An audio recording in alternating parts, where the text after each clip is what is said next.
Hi everyone, welcome to A guide for TGPSC exams. ఈ వీడియోలో మనం తెలంగాణ మూమెంట్లో భాగంగా ఫస్ట్ చాప్టర్ అయినటువంటి ముల్కీ ఉద్యమంలో మనం ప్రీవియస్ వీడియోలో 35 బిట్స్ దాకా కవర్ చేసాం కదా అండి. సో ఈ వీడియోలో మనం 36 బిట్ నుంచి చదువుదాం. 36th బిట్ వచ్చేసరికి ముల్కీ ధృవీకరణ పత్రం ఎవరు ఇచ్చేవారు?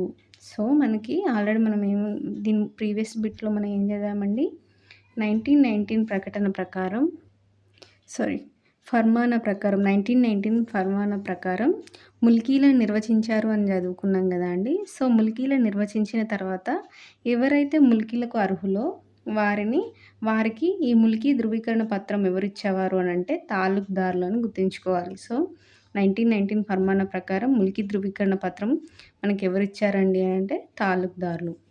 నెక్స్ట్ బిట్ వచ్చేసరికి ముల్కీ దరఖాస్తుతో పాటు ప్రమాణ పత్రం ఏ నియమం కింద ఇచ్చేవారు? సో ముల్కీ దరఖాస్తుతో పాటు ఒక ప్రమాణ పత్రం కూడా ఇవ్వాలండి. అది ఏ నియమం కింద అంటే నియమం 9 కింద మనకి ముల్కీ దరఖాస్తుతో పాటు ప్రమాణ పత్రం ఇచ్చేవారు అనేది గుర్తుంచుకోవాలి. నెక్స్ట్ బిట్ వచ్చేసరికి ముల్కీ దరఖాస్తు తిరస్కరించబడితే ఎన్ని రోజుల్లో సుబేదారుకి తిరిగి దరఖాస్తు చేయాలి? సో మన ఇది ఎందుకు అని అంటే మనకు 1919 ఫర్మానా ప్రకారం మనకి ముల్కీలను నిర్వచించిన తర్వాత ఎవరైతే మనకు ముల్కీలకు అర్హులవుతారో, ముల్కీలుగా గుర్తించబడతారో వాళ్ళకి ధృవీకరణ పత్రం ఎవరు ఇవ్వాలి? ఒకవేళ వాళ్ళు ముల్కీ కోసం దరఖాస్తు చేసుకున్నట్టయితే వాళ్ళు ముల్కీ దరఖాస్తుతో పాటు ప్రమాణ పత్రం ఏ నియమం కింద వాళ్ళు దరఖాస్తు చేసుకోవాలి, సబ్మిట్ చేయాలి అనేది మనకి ఇక్కడ ఈ ప్రీవియస్ 2 బిట్స్లో చదివామండి. ఈ బిట్లో ఏంటంటే మనకి ఒకవేళ ముల్కీ దరఖాస్తు తిరస్కరించబడింది అనుకోండి, మనం ఏమన్నా తాలూకుదారులు ధృవీకరణ పత్రాన్ని ఇస్తారు అని అనుకున్నాం కదండి. ఒకవేళ తాలూకుదారులు కనుక తిరస్కరించినట్లయితే అప్పుడు ముల్కీ దరఖాస్తు తిరస్కరించబడుతుంది కదండి. సో అప్పుడు తిరస్కరించబడినటువంటి సమయాల్లో ఏం చేయాలంటే మనం ఆయన పైన ఉన్నటువంటి సుబేదారికి మళ్ళీ తిరిగి దరఖాస్తు చేసుకోవచ్చు. బట్ ఎన్ని రోజుల్లో చేసుకోవాలి అని అనేది ఇక్కడ టైం లిమిట్ ఉంది. ఎన్ని రోజుల్లో అంటే నెల రోజులు. ఎన్ని రోజులు అంటే నెల రోజుల్లో మనం సుబేదార్కి తిరిగి దరఖాస్తు చేసుకోవచ్చు. దేనికోసం అండి? ముల్కీ స్టేటస్ కోసం ముల్కీ దరఖాస్తు. సో మరి ఇప్పుడు సుబేదార్కి దరఖాస్తు చేసుకున్న తర్వాత ఒకవేళ సుబేదారు అది తిరస్కరించినా సరే, ఆమోదించినా సరే సుబేదారుడిది అంతిమ నిర్ణయము. ఇంకా పైన మళ్ళీ ఇంకా ఏది లేదు అనేది ఇక్కడ గుర్తుంచుకోవాలి. సో ఈ ముల్కీ దరఖాస్తు విషయంలో మనకి సుబేదారుడిది అంతిమ నిర్ణయం అనేది ఇక్కడ గుర్తుంచుకోవాలి. నెక్స్ట్ బిట్ వచ్చేసరికి ముల్కీ పత్రాల రద్దు ఏ నియమం కింద అవుతుంది? సో ఒకవేళ ఎవరైతే ముల్కీ దరఖాస్తుడు ఉంటారు కదండి, ముల్కీ దరఖాస్తుడు ముల్కీ స్టేటస్ పొందినట్టయితే కనుక మనకి కొన్ని నిబంధనలు ఆయన ఉల్లంఘించితే ఎవరైతే ముల్కీగా గుర్తించబడతారో ఈ ముల్కీ దరఖాస్తు ద్వారా కానీ లేకపోతే ఇతర కారణాల ద్వారా కానీ ముల్కీగా గుర్తించబడతారో వాళ్ళు కొన్ని నిబంధనలు వాళ్ళు అతిక్రమించినట్టయితే వాళ్ళని ఏ నియమం కింద వాళ్ళ యొక్క ముల్కీ పత్రాలు రద్దు చేస్తారు అంటే నియమం 7 అండి. మనం ఇందాక నియమం 9 గురించి చదివాం. నియమం 9 అంటే ఏంటంటే మనకి ముల్కీ దరఖాస్తుడు ఆయన నాకు ముల్కీ స్టేటస్ కావాలని ఒక దరఖాస్తుతో పాటు ఒక ప్రమాణ పత్రం కూడా ఆయన సమర్పించాలి. అది నియమం 9 కింద. ఒకవేళ ఆయన ఆయన ఏదైనా నియమాలు కానీ నిబంధనలు కానీ అతిక్రమించినట్లయితే ఆయన యొక్క ముల్కీ పత్రాన్ని రద్దు చేసేది ఏ నియమం కింద అంటే నియమం 7 కింద. నెక్స్ట్ బిట్ వచ్చేసరికి మనకి ముల్కీ రద్దు ఏ ఏ సందర్భాలలో ముల్కీ రద్దు చేయొచ్చు అంటే ముల్కీ స్టేటస్ని ఏ సందర్భాలలో రద్దు చేయొచ్చు అని అంటే మనకు దీని ప్రకారము ఒకటి హైదరాబాద్ రాజ్యంపై అవిధేయత. సో హైదరాబాద్ రాజ్యంపై అవిధేయత చూపించినట్లయితే వాళ్ళకి ఈ ముల్కీ స్టేటస్ అనేది రద్దు చేస్తారండి. మరి ఇంకో సందర్భం ఏంటి అంటే ప్రభుత్వ వ్యతిరేక రాజకీయ కార్యకలాపాలలో పాల్గొనడం. ఎవరైతే ముల్కీలుగా గుర్తించబడతారో వాళ్ళు ప్రభుత్వ వ్యతిరేక రాజకీయ కార్యకలాపాలలో పాల్గొన్నట్టయితే కనుక ఆ సందర్భంలో కూడా మనకి వీళ్ళ యొక్క ముల్కీ స్టేటస్ రద్దు చేయవచ్చు. థర్డ్ సందర్భం ఏంటంటే ప్రత్యక్షంగా పరోక్షంగా మనకి హైదరాబాద్ గవర్నమెంట్కి ఎగెయిన్స్ట్గా వీళ్ళు పనిచేస్తే కనుక ఆ సందర్భంలో కూడా మనకి ఈ ముల్కీ స్టేటస్ని రద్దు చేస్తారని గుర్తుంచుకోవాలి. మొత్తం ఎన్ని సందర్భాల్లో ముల్కీ స్టేటస్ని రద్దు చేస్తారు అంటే 3 సందర్భాలండి. అందులో ఫస్ట్ హైదరాబాద్ రాజ్యంపై అవిధేయత చూపించిన, ప్రభుత్వ వ్యతిరేక రాజకీయ కార్యకలాపాల్లో పాల్గొన్న లేదా ప్రత్యక్షంగా గానీ, పరోక్షంగా గానీ హైదరాబాద్ గవర్నమెంట్‌కి వీళ్ళు ఎగైనెస్ట్‌గా పనిచేసినా గానీ మనకి వాళ్ళ యొక్క ముల్కీ స్టేటస్ రద్దు చేయబడతదనేది ఇక్కడ గుర్తుంచుకోవాలి. సో, ఎన్ని విధాలుగా అనేది గుర్తుంచుకోవాలి. అయి ఏంటి, ఏంటి అనేది గూడా గుర్తుంచుకోవాలి. నెక్స్ట్ బిట్ వచ్చేసరికి మనకి 1919 ఫర్మానా ప్రకారం మనము అంతకుముందు 1910 ప్రకటన అని చదువుకున్నాం గదండీ! 1910 ప్రకటన ప్రకారం మనకి 1919 ఫర్మానా గూడా సిమిలర్‌గా ఉంటది. ఎందులో అంటే నాన్ ముల్కీ ఉద్యోగాలు తాత్కాలికమని మనకు 1910 ప్రకటనలో గూడా మనం చదువుకున్నాము. నెక్స్ట్ రాత పరీక్ష ద్వారా నియమించాలి అనేది గూడా మనకు 1910 ప్రకటనలో ఉంది. ప్లస్ 1990 ఫర్మాన్‌లో ఉంది. రెండిట్లల్లో ఎక్కువ ఇంపార్టెంట్ ఏది ఎక్కువ గుర్తుంచుకోవాలంటే ఈ 1919 ఫర్మానానే చాలా ఇంపార్టెంట్ అండి. ఇది కొంచెం ముల్కీల గురించి డీటెయిల్‌గా ఉన్న ఫర్మానా గాబట్టి 1919 ఫర్మానా అనేది చాలా చాలా ఇంపార్టెంట్. నెక్స్ట్ బిట్ వచ్చేసరికి మనకు 1919 ఫర్మానా ప్రకారం మనకి ఏది ఏర్పడింది అనంటే సివిల్ సర్వీస్ ఎగ్జిక్యూటివ్ కౌన్సిల్ ఏర్పాటు జరిగిందండి. సో, 1919 ఫర్మానా ప్రకారం మనకి సివిల్ సర్వీస్ ఎగ్జిక్యూటివ్ కౌన్సిల్ ఏర్పాటు జరిగింది. 1919 ఫర్మానా ప్రకారం. అప్పుడు తర్వాత 1938లో మనకి సివిల్ సర్వీస్ ఎగ్జిక్యూటివ్ కౌన్సిల్ అనేది సివిల్ సర్వీసుల అధ్యయనం కోసం ఒక కమిటీని ఏర్పరిచిందండి. సో, మనకి ఈ 1919 ఫర్మానా ద్వారా ఏర్పడినటువంటి సివిల్ సర్వీస్ ఎగ్జిక్యూటివ్ కౌన్సిల్ మనకి దేనికోసం ఒక కమిటీని ఏర్పరిచింది అనంటే మనకి ఈ సివిల్ సర్వీసుల అధ్యయనం కోసం ఒక కమిటీని ఏర్పరిచింది. సో, ఎప్పుడు అంటే 1938లో. నెక్స్ట్ బిట్ వచ్చేసరికి మనకి పైన కమిటీ నివేదిక ప్రకారము సో, మనకి ఏదైతే ఈ సివిల్ సర్వీస్ ఎగ్జిక్యూటివ్ కౌన్సిల్ ఏర్పరిచిన ఈ కమిటీ ఉందో, ఆ కమిటీ నివేదిక ప్రకారం మనకేంటంటే, హైదరాబాద్ పబ్లిక్ సర్వీస్ కమిషన్ ఏర్పాటు చేయాలని చెప్పి మనకి 1947లో ఏప్రిల్ 27న మనకి హైదరాబాద్ పబ్లిక్ సర్వీస్ కమిషన్ అనేది ఏర్పాటు చేయబడిందండి. ఏ కమిటీ ప్రకారం అంటే మనకి సివిల్ సర్వీస్ ఎగ్జిక్యూటివ్ కౌన్సిల్ ఏర్పరిచినటువంటి ఏదైతే మనకి సివిల్ సర్వీస్‌ల అధ్యయనం కమిటీ ఉందో 1938లో ఏర్పడినటువంటి ఆ కమిటీ యొక్క నివేదిక ప్రకారం మనకి హైదరాబాద్ పబ్లిక్ సర్వీస్ కమిషన్ అనేది 1947 ఏప్రిల్ 27న మనకి ఏర్పాటు చేయబడిందనేది ఇక్కడ గుర్తుంచుకోవాల్సిన విషయం. నెక్స్ట్ బిట్ వచ్చేసరికి మనకి హైదరాబాద్ పబ్లిక్ సర్వీస్ కమిషన్ సభ్యులు ఎంతమంది? సో, మనకి ఇక్కడ ఏంటండి ఫస్ట్ మనకి సివిల్ సర్వీస్ ఎగ్జిక్యూటివ్ కౌన్సిల్ దేని ద్వారా ఏర్పడిందంటే 1919 ఫర్మానా ప్రకారం. సో, 1919 ఫర్మానా ప్రకారం సివిల్ సర్వీస్ ఎగ్జిక్యూటివ్ కౌన్సిల్ ఏర్పడిన తర్వాత ఈ కౌన్సిల్ ఏం చేసింది అనంటే మనకి ఈ సివిల్ సర్వీస్ గురించి ఏర్పడిన ఎగ్జిక్యూటివ్ కౌన్సిల్ కదండీ! సో, సివిల్ సర్వీస్‌ల యొక్క అధ్యయనం కోసం ఒక కమిటీని నియమించిందండి. ఏది? ఈ సివిల్ సర్వీస్ ఎగ్జిక్యూటివ్ కౌన్సిల్ అనేది ఒక కమిటీని ఏసింది. దేనికోసం? ఈ సివిల్ సర్వీస్‌ల అధ్యయనం కోసం. సో, ఆ కమిటీ ఏం చేసింది అందులో ఆ కమిటీలో ఉన్న మెంబర్స్ పర్టిక్యులర్‌గా వీరు అని ఎక్కడ పాయింట్ ఔట్ చేయలేదండి. సో, ఆ కమిటీ ఏంటిదంటే ఓవరాల్‌గా కమిటీ ఏం చేసిందంటే ఒక నివేదిక ఇచ్చింది. ఆ నివేదిక ప్రకారం ఏం చేశారంటే 1947లో ఏప్రిల్ 27థ్ రోజున మనకి హైదరాబాద్ పబ్లిక్ సర్వీస్ కమిషన్ అనేది ఏర్పాటు చేయబడిందనేది ఇక్కడ గుర్తుంచుకోవాలి. సో, ఈ హైదరాబాద్ పబ్లిక్ సర్వీస్ కమిషన్‌లో మరి ఎంతమంది సభ్యులున్నారంటే మొత్తం ఐదుగురండి. ఒకరు చైర్మన్, నలుగురు సభ్యులు. 1+4 సభ్యులండి మనకి హైదరాబాద్ పబ్లిక్ సర్వీస్ కమిషన్‌లో. Totally 5 members. నెక్స్ట్ బిట్ వచ్చేసరికి మనకి హైదరాబాద్ పబ్లిక్ సర్వీస్ కమిషన్ సభ్యుల నియామకం ఎవరి సిఫారసుల మేరకు జరుగుతుంది అనంటే మనకి సరే ఇప్పుడు సివిల్ సర్వీస్ ఎగ్జిక్యూటివ్ కౌన్సిల్ ఏర్పాటు చేసిన అధ్యయనం కమిటీ రిపోర్ట్ మేరకు మనకు హైదరాబాద్ పబ్లిక్ సర్వీస్ కమిషన్ అనేది ఏర్పాటు చేయబడింది. మరి హైదరాబాద్ పబ్లిక్ సర్వీస్ కమిషన్‌లో ఉన్నటువంటి 5 మెంబర్స్ సభ్యులు ఎవరైతే ఉన్నారో, ఆ సభ్యుల నియామకం మనకి ఎవరి సిఫారసుల మేరకు జరుగుతదనంటే, మనకి ఏదైతే ఈ ఎగ్జిక్యూటివ్ కౌన్సిల్ ఉంది గదండీ! Civil service executive council. ఈ సివిల్ సర్వీస్ ఎగ్జిక్యూటివ్ కౌన్సిల్ యొక్క చైర్మన్ సూచనల మేరకు మనకి నిజాం నియమిస్తాడండి. ఎవరు నియమిస్తాడిక్కడ? అప్పుడు మనకి ఎవరండి? నిజాం గవర్నమెంట్ గాబట్టి మనకి నిజాము ఎవరి సూచనల మేరకు నియమిస్తాడు అంటే, ఎగ్జిక్యూటివ్ కౌన్సిల్ చైర్మన్ సూచనల మేరకు మనకి నిజాం నియమిస్తాడు అనేది గుర్తుంచుకోవాలి. హైదరాబాద్ పబ్లిక్ సర్వీస్ కమిషన్ సభ్యుల యొక్క నియామకం.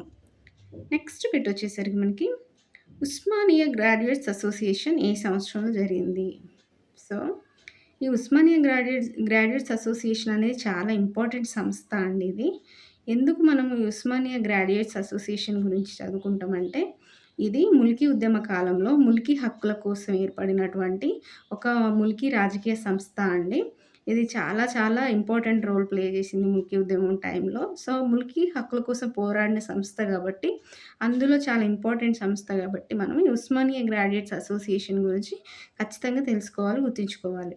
సో, ఉస్మానియా గ్రాడ్యుయేట్స్ అసోసియేషన్ మనకి ఏ సంవత్సరంలో జరిగిందంటే 1920 అండి. 1920 అనేది బాగా గుర్తుంచుకోవాలి. సో, మరి ఈ ఉస్మానియా గ్రాడ్యుయేట్స్ అసోసియేషన్ అంటే అసోసియేషన్ దేని గురించి అంటే ఇదొక ముల్కీ రాజకీయ సంస్థ. అంటే రాజకీయాలకు సంబంధించే ముల్కీలకు సంబంధించిన ముల్కీ రాజకీయ సంస్థ. ముల్కీ హక్కుల కోసం పోరాడింది. నెక్స్ట్ బిటొచ్చేసరికి మనకి ఉస్మానియా యూనివర్సిటీ మనకి ఎగ్జిబిషన్ సొసైటీ సంస్థ నిర్వహిస్తుందనేది గుర్తుంచుకోవాలండి. ఏది ఉస్మానియా యూనివర్సిటీ ఎగ్జిబిషన్ సొసైటీ సంస్థను నిర్వహిస్తుందనేది మనకిక్కడ గుర్తుంచుకోవాలి. నెక్స్ట్ బిటొచ్చేసరికి హైదరాబాద్ స్టేట్ రిఫార్మ్స్ ఏ సంవత్సరంలో మనకి తీసుకొచ్చారంటే 1921లో అండి. దేనికోసం? రాజ్యాంగ సంస్కరణల కోసం. సో, హైదరాబాద్ స్టేట్ రిఫార్మ్స్ ఏ సంవత్సరంలో జరిగినాయండి? ఏ సంవత్సరంలో తీసుకొచ్చారంటే 1921. నెక్స్ట్ బిటొచ్చేసరికి society of union and progress ఎక్కడ, ఏ సంవత్సరంలో జరిగింది? ఏర్పాటు చేయబడింది. సో, సారీ అండి. ఇందాక హైదరాబాద్ స్టేట్ రిఫార్మ్స్ అనేది మనకి ఇదొక సంస్థ అండి. ఇది దేనికోసం ఏర్పడిందంటే రాజ్యాంగ సంస్కరణల కోసం 1921లో. సారీ అండి. హైదరాబాద్ స్టేట్ రిఫార్మ్స్ అనేది ఏంటి? ఒక సంస్థ. నేను జనరల్‌గా రిఫార్మ్స్ ఆహ్, అలా అనుకోని నేను కొంచెం కన్‌ఫ్యూజ్ అయ్యాను. బట్ హైదరాబాద్ స్టేట్ ఇప్పుడు ఉస్మానియా గ్రాడ్యుయేట్స్ అసోసియేషన్ లానే మనకి హైదరాబాద్ స్టేట్ రిఫార్మ్స్ అనేది కూడా ఒక సంస్థ. ఆ సంస్థ ఏర్పడింది ఎప్పుడంటే 1921లో. మనకి దేనికోసం ఏర్పడిందంటే రాజ్యాంగ సంస్కరణల కోసం అనేది గుర్తుంచుకోవాలి. నెక్స్ట్ మనకి ఇంకో సంస్థ వచ్చేసరికి society of union and progress. ఈ society of union and progress ఎక్కడ ఏర్పడిందంటే లండన్‌లో అండి. ఏ సంవత్సరం? 1926లో. నెక్స్ట్ మనకి ఇంకో సంస్థ వచ్చేసరికి హైదరాబాద్ అసోసియేషన్ అండి. హైదరాబాద్ అసోసియేషన్ ఎప్పుడు ఏర్పడిందంటే 1930లో అండి. ఎవరు ఏర్పరిచారు దీన్ని అంటే బారిస్టర్ శ్రీకిషన్. సో, ఇక్కడ దాకా మనం ఇవన్నీ ముల్కీ ఉద్యమ కాలంలో ఏర్పడిన ముఖ్యమైన సంస్థలు. ఇవి ముల్కీ హక్కుల గురించి పోరాడినాయి గాబట్టి ఇవి చాలా ఇంపార్టెంట్. ఇవి గుర్తుంచుకోవాలి. ఫస్ట్ వన్ వచ్చేసరికి ఉస్మానియా గ్రాడ్యుయేట్స్ అసోసియేషన్. నెక్స్ట్ వచ్చేసరికి హైదరాబాద్ స్టేట్ రిఫార్మ్స్. నెక్స్ట్ వచ్చేసరికి society of union and progress. తర్వాత fourth one Hyderabad association. So, అవి ఏ సంవత్సరంలో ఏర్పడ్డాయి, అది ఎవరు ఏర్పరిచారు అనేది గుర్తుంచుకోవాలి. ఎక్కడ ఏర్పడ్డాయి అనేది కూడా గుర్తుంచుకోవాలి. నెక్స్ట్ బిట్ వచ్చేసరికి 1933 ఫర్మానా. సో, ఇందాక మనం 1919 ఫర్మానా గురించి అది ఇంపార్టెంట్ అని చదువుకున్నాం గదండీ. సో, తర్వాత 1933 ఫర్మానా ఇది మనకి 7వ నిజాం కాలంలో ఎవరు 7వ నిజాం మీర్ ఉస్మాన్ అలీ ఖాన్ టైంలో మనకి రిలీజ్ చేయబడిన ఫర్మానా అండి. 1919 ఫర్మానా గూడా మనకి 7వ నిజాం కాలంలో 7వ నిజాం రిలీజ్ చేసిందే.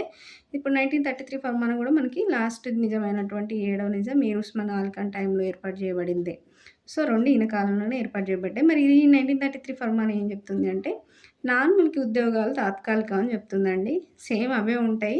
మరి ఎందుకు ఇట్లా రిపీటెడ్‌గా అంటే ఎవ్రీ ఫర్మానాలో ఎందుకు దీన్ని మెన్షన్ చేస్తున్నారు స్పెసిఫిక్‌గా అంటే, ఆల్రెడీ ఉన్నవే గదా! ప్రీవియస్ ఫర్మానాల్లో గూడా ఉన్నాయి గదా! మళ్ళెందుకు స్పెసిఫిక్‌గా మెన్షన్ చేస్తున్నారంటే, అవి ఉన్నప్పటికి గూడా అమల్లో నోచుకోవట్లేదు. అంటే గ్రౌండ్ రియాలిటీలో అది అమలవ్వట్లేదు గాబట్టి వీళ్ళు అదేమంటారు ఆ ఫర్మానాలో అవి ఇంప్లిమెంట్ కాకపోవడం వల్ల నెక్స్ట్ ఫర్మానాలో గూడా సేమ్ అవే పాయింట్స్ రిపీట్ చేస్తున్నారు ఇక్కడ అని గుర్తుంచుకోవాలి. ఏమని అన్నారు? ఈ ఫర్మానాలు గూడా నాన్ ముల్కీ ఉద్యోగాలు అనేవి తాత్కాలికం అని చెప్పారు. ఇది 1933 ఫర్మానాలో గూడా.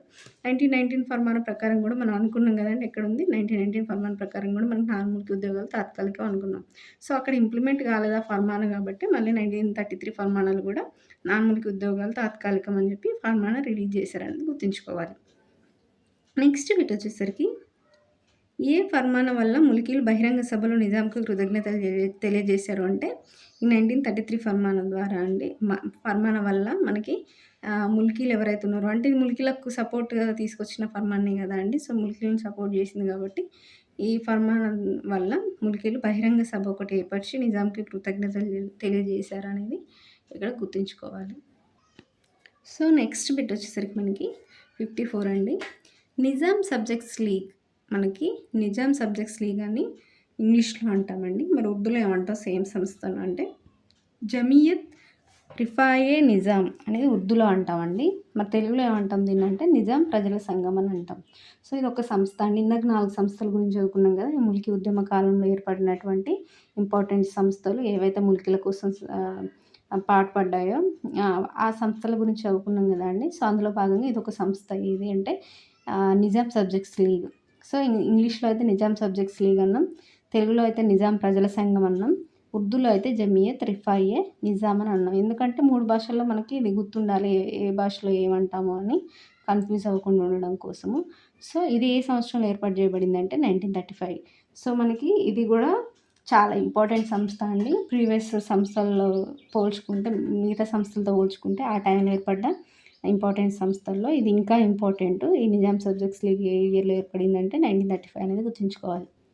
మరి నెక్స్ట్ బిట్ వచ్చేసరికి నిజాం సబ్జెక్ట్ లీగ్ నినాదం ఏంటి? సో, దీని యొక్క నినాదం ఏంటండి? హైదరాబాద్ ఫర్ హైదరాబాదీస్. సో, ఇక్కడ మనం ఆల్రెడీ ఏంటి ఈ సంస్థలన్నీ ముల్కీ ఉద్యమ కాలంలో ముల్కీలకు సపోర్ట్ కోసం ఏర్పడిన సంస్థలని ఆల్రెడీ మనం అనుకున్నాం గదండీ. సో, ఈ నిజాం సబ్జెక్ట్స్ లీగ్ యొక్క నినాదం గూడా మనకి హైదరాబాద్ ఫర్ హైదరాబాదీస్. అంటే హైదరాబాద్ ఫర్ హైదరాబాదీస్ అంటే ముల్కీలే గదండీ హైదరాబాదీసు. సో, హైదరాబాద్ ఫర్ హైదరాబాదీస్ అని అంటే హైదరాబాద్ ఓన్లీ ముల్కీలకే అన్నట్టుగా నినాదం ఇది. నినాదాన్ని గుర్తుంచుకోవాలి. ప్లస్ దీనికి అధ్యక్షుడు ఎవరు? నిజాం సబ్జెక్ట్స్ లీగ్‌కి అంటే అప్పుడు నిజామత్ జంగ్ అధ్యక్షుడండి. మరి ఉపాధ్యక్షుడు ఎవరు అనంటే ఈ నిజాం సబ్జెక్ట్స్ లీగ్‌కి ఇద్దరున్నారండి. అధ్యక్షుడు వచ్చేసరికి ఒకరు నిజామత్ జంగ్, ఉపాధ్యక్షులు ఇద్దరున్నారు. ఒకరు లతఫ్ సయ్యద్, 2 రామచంద్ర నాయక్ గుర్తుంచుకోవాలి. అంతేకాకుండా అధ్యక్షుడు, ఉపాధ్యక్షుడితో పాటు కార్యదర్శులు ముగ్గురున్నారు. ఈ నిజాం సబ్జెక్ట్స్ లీగ్‌కి ఎవరు అంటే బూర్గుల రామకృష్ణ, అబిద్ హసన్, శ్రీనివాస్ శర్మ అని ఈ ముగ్గురు మనకి ఈ నిజాం సబ్జెక్ట్స్ లీగ్ యొక్క కార్యదర్శులు. అంతేకాకుండా మనకి ఈ నిజాం సబ్జెక్ట్స్ లీగ్‌కి కార్యనిర్వాహక సభ్యులు మొత్తం ఎంతమంది అంటే 18 మంది. సో, కార్యనిర్వాహక సభ్యులు 18 అండి. అందులో ఇంపార్టెంట్ గుర్తుంచుకోవాలి. ఇంపార్టెంట్ వచ్చేసరికి 18 మందిలో 1 వెంకట్రామరెడ్డి, 2 మందమూల నరసింహారావు, 3 అక్బర్ అలీ ఖాన్, 4 హసానుద్దీన్, 5 కాశీనాథరావు, 6 వామన్ నాయక్, 7 బహదూర్ యాడ్రన్. వీళ్ళు ఈ 18 కార్యనిర్వాహక సభ్యులు ఉన్నారు కదండీ. అందులో ఇంపార్టెంట్ వ్యక్తులు వీళ్ళు. సో, అందరిని గుర్తుంచుకోలేం కాబట్టి ఇంపార్టెంట్ వ్యక్తులు ఎవరైతే ఉన్నారో వాళ్ళని మనం ఖచ్చితంగా గుర్తుంచుకోవాలి. ఇందులో ఈ హసానుద్దీన్ అనే వ్యక్తి ఎవరు అనంటే మనకి మామ్లకత్ పత్రిక యొక్క సో, మామ్లకత్ పత్రిక యొక్క సంపాదకుడండి హసానుద్దీన్. నెక్స్ట్ ఈ నిజాం సబ్జెక్ట్స్ లీగ్‌కి కోశాధికారి ఎవరు అంటే నౌషీర్ చినాయ్ అండి. సో, నౌషీర్ చినాయ్ ఏమో కోశాధికారి. సో, అధ్యక్షుడు వచ్చేసరికి నిజామత్ జంగ్, ఉపాధ్యక్షులు ఇద్దరు లతఫ్ సయ్యద్ మరియు రామచంద్ర నాయక్, కార్యదర్శులు వచ్చేసరికి మనకు ముగ్గురు బుర్గుల రామకృష్ణ, అబిద్ హసన్, శ్రీనివాస్ శర్మ. కార్యనిర్వాహక సభ్యులు వచ్చేసరికి మొత్తం 18 మంది. అందులో ఇంపార్టెంట్ వ్యక్తులు ఈ 7 గురించి మనం చదువుకున్నాం. మరి దీని యొక్క కోశాధికారి ఎవరు నిజాం సబ్జెక్ట్ లీగ్‌కి అని అంటే నౌషీర్ చినాయ్. నెక్స్ట్ బిట్ వచ్చేసరికి మనకి నిజాం సబ్జెక్ట్ లీగ్ ఒత్తిడి మేరకు ఏ కమిటీ ఏర్పాటు చేయబడింది? సో, ఈ నిజాం సబ్జెక్ట్ లీగ్ ఒత్తిడి చేయడం వల్ల మనకి నిజాం 7వ నిజాం మనకి 63 అయ్యంగార్ కమిటీ ఏర్పాటు చేశాడండి. సో, ఈ 63 అయ్యంగార్ కమిటీ ఎవరి ఒత్తిడి మేరకు ఏర్పాటు చేయబడిందంటే నిజాం సబ్జెక్ట్ లీగ్ యొక్క ఒత్తిడి మేరకు ఏర్పాటు చేయబడిందనేది గుర్తుంచుకోవాలి. నెక్స్ట్ బిట్ వచ్చేసరికి మనకి 63 అయ్యంగార్ కమిటీ సూచనల మేరకు మనకి ముల్కీ నిబంధనల సవరణ సంవత్సరం ఎప్పుడు అని అంటే 1939 అండి. సో, మనకి నిజాం సబ్జెక్ట్ లీగ్ దేనికోసం పాటుపడడం కోసం ఇది ఏర్పాటు చేయబడింది అని అంటే ముల్కీ ఏమంటారు ముల్కీలకు సపోర్ట్ కోసం, ముల్కీ హక్కుల కోసం ఈ నిజాం సబ్జెక్ట్ లీగ్ అనేది ఏర్పాటు చేయబడింది. సో, నిజాం సబ్జెక్ట్ లీగ్ యొక్క ఒత్తిడి మేరకు మనకి 63 అయ్యంగార్ కమిటీ ఏసాడు మనకి 7వ నిజాము. ఏసిన తర్వాత 63 అయ్యంగార్ కమిటీ ఏమన్నదంటే మనకి ముల్కీ నిబంధనలు కొన్ని సవరించాలి. సవరించడం వల్ల మనకి ముల్కీలకి ఇంకెక్కువ ఫేవర్‌గా ముల్కీలకి ఇంకెక్కువ న్యాయం జరుగుతుంది అని జెప్పేసి ముల్కీ నిబంధనలు కొన్నింటిని సవరించాలని జెప్తే మనకి అది ఎప్పుడు సవరించారంటే 1939లో అనేది ఇక్కడ గుర్తుంచుకోవాల్సిన విషయం. సో, ఇక్కడికి మనం ఈ వీడియోలో 60 బిట్స్ దాకా మనం కవర్ చేసామండి. నెక్స్ట్ బిట్స్ మనం నెక్స్ట్ వీడియోలో కవర్ చేద్దాం. Thank you.